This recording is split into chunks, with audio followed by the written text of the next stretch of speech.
Levítico capítulo 14. Depois, falou o Senhor a Moisés, dizendo: Esta será a lei do leproso, no dia da sua purificação, será levado ao sacerdote, e o sacerdote sairá fora do arraial.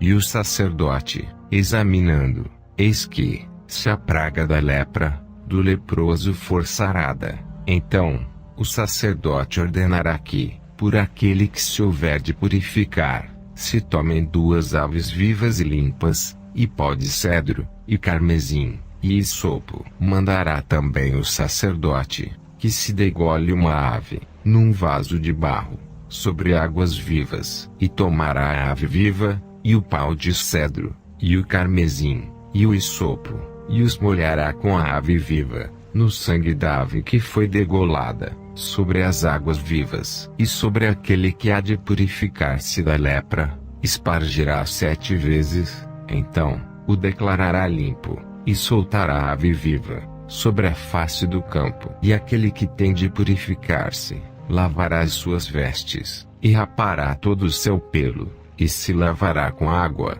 assim, será limpo, e, depois, entrará no arraial, porém ficará fora da sua tenda, por 7 dias. E será que, ao 7º dia, rapará todo o seu pelo, e a cabeça, e a barba, e as sobrancelhas dos seus olhos, e rapará todo outro pelo, e lavará as suas vestes, e lavará a sua carne com água, e será limpo. E, ao dia 8º, tomará 2 cordeiros sem mancha, e uma cordeira sem mancha, de 1 ano, e 3 dízimas de flor de farinha, para oferta de manjares, amassada com azeite, e 1 log de azeite. E o sacerdote que faz a purificação, apresentará o homem, que houver de purificar-se com aquelas coisas, perante o Senhor, à porta da tenda da congregação. E o sacerdote tomará um dos cordeiros, e o oferecerá por expiação da culpa, e o log de azeite, e os moverá por oferta, movida perante o Senhor. Então, degolará o cordeiro no lugar em que se degola a oferta, pela expiação do pecado, e o holocausto, no lugar santo, porque assim a oferta pela expiação da culpa, e a oferta pela expiação do pecado, são para o sacerdote, coisas santíssimas são. E o sacerdote tomará do sangue da oferta, pela expiação da culpa, e o sacerdote porá sobre a ponta da orelha direita, daquele que tem de purificar-se, e sobre o dedo polegar da sua mão direita, e no dedo polegar do seu pé direito. Também o sacerdote tomará do log de azeite, e o derramará na palma da sua própria mão esquerda. Então, o sacerdote molhará o seu dedo direito no azeite, que está na sua mão esquerda, e daquele azeite, com o seu dedo, espargirá 7 vezes perante o Senhor, e o restante do azeite que está na sua mão, o sacerdote porá sobre a ponta da orelha direita, daquele que tem de purificar-se, e sobre o dedo polegar da sua mão direita, e sobre o dedo polegar do seu pé direito, em cima do sangue da oferta, pela expiação da culpa. E o restante do azeite, que está na mão do sacerdote, o porá sobre a cabeça daquele que tem de purificar-se. Assim, o sacerdote fará expiação por ele, perante o Senhor. Também o sacerdote fará oferta pela expiação do pecado, e fará expiação por aquele que tem de purificar-se da sua imundícia, e depois degolará o holocausto. E o sacerdote oferecerá o holocausto, e a oferta de manjares sobre o altar. Assim, o sacerdote fará expiação pelo homem, e este será limpo. Porém, se for pobre, e a sua mão não alcançar tanto, tomará um cordeiro para a expiação da culpa, em oferta de movimento, para fazer expiação por ele, e a dízima de flor de farinha, amassada com azeite, para oferta de manjares, e 1 log de azeite, e 2 rolas, ou 2 pombinhos, conforme alcançar a sua mão, dos quais, um será para a expiação do pecado, e o outro,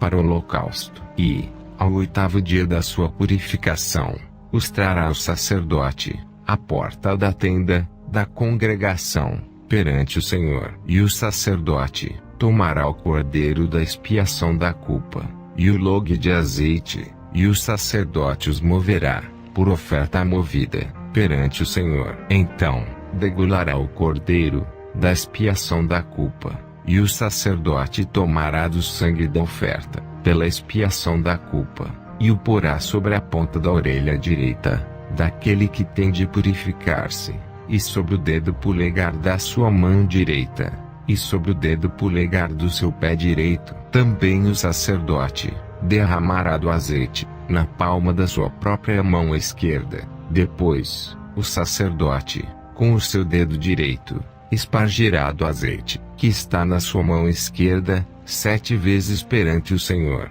E o sacerdote porá do azeite que está na sua mão na ponta da orelha direita daquele que tem de purificar-se, e no dedo polegar da sua mão direita, e no dedo polegar do seu pé direito, no lugar do sangue da oferta, pela expiação da culpa. E o que subejar do azeite, que está na mão do sacerdote, porá sobre a cabeça do que tem de purificar-se, para fazer expiação por ele, perante o Senhor. Depois, oferecerá uma das rolas, ou um dos pombinhos, conforme alcançar a sua mão. Do que alcançar a sua mão, será um para expiação do pecado, e o outro, para o holocausto com oferta de manjares. E, assim, o sacerdote fará expiação por aquele que tem de purificar-se, perante o Senhor. Esta é a lei daquele em quem estiver a praga da lepra, cuja mão não pode alcançar o preciso para sua purificação. Falou mais o Senhor a Moisés e Arão, dizendo: quando tiverdes entrado na terra de Canaã, que vos hei de dar por possessão, e eu enviar a praga da lepra a alguma casa da terra da vossa possessão,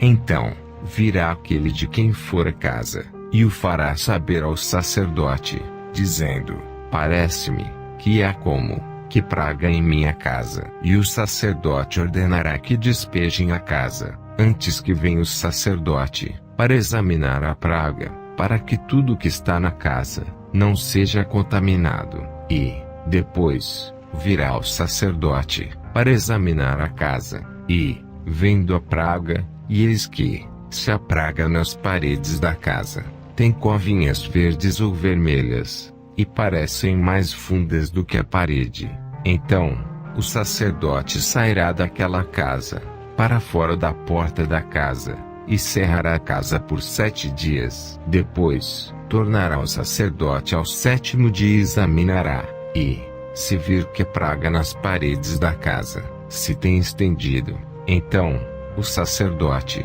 ordenará que arranquem as pedras em que estiver a praga, e que as lancem fora da cidade, num lugar imundo, e fará raspar a casa por dentro ao redor, e o pó que houverem raspado, lançarão fora da cidade, num lugar imundo. Depois, tomarão outras pedras, e as porão no lugar das primeiras pedras, e outro barro se tomará, e a casa se rebocará. Porém, se a praga tornar e brotar na casa, depois de se arrancarem as pedras, e depois de a casa ser raspada, e depois de ser rebocada, então, o sacerdote entrará, e, examinando, eis que, se a praga na casa se tem estendido, lepra roedora há na casa, imunda está. Portanto, se derribará a casa, as suas pedras e a sua madeira, como também todo o barro da casa, e se levará tudo para fora da cidade, a um lugar imundo. E o que entrar naquela casa, em qualquer dia em que estiver fechada, será imundo até a tarde. Também o que se deitar a dormir em tal casa, lavará as suas vestes, e o que comer em tal casa, lavará as suas vestes. Porém, tornando o sacerdote a entrar, e, examinando, eis que, se a praga na casa se não tem estendido, depois que a casa foi rebocada, o sacerdote declarará a casa limpa, porque a praga está curada. Depois, tomará para espiar a casa 2 aves, e pó de cedro, e carmesim, e hisopo, e degolará uma ave num vaso de barro, sobre águas vivas. Então, tomará pau de cedro, e o hisopo, e o carmesim, e a ave viva, e os molhará na ave degolada, e nas águas vivas, e espargirá a casa 7 vezes. Assim, espiará aquela casa, com o sangue da avezinha, e com as águas vivas, e com a avezinha viva, e com o pau de cedro, e com o hisopo, e com o carmesim. Então, soltará a ave viva, para fora da cidade, sobre a face do campo. Assim, fará expiação pela casa, e será limpa. Esta é a lei, de toda a praga da lepra, e da tinha, e da lepra das vestes, e das casas, e da inchação, e do apostema, e das empolhas, para ensinar em que dia alguma coisa será imunda, e em que dia será limpa. Esta é a lei da lepra.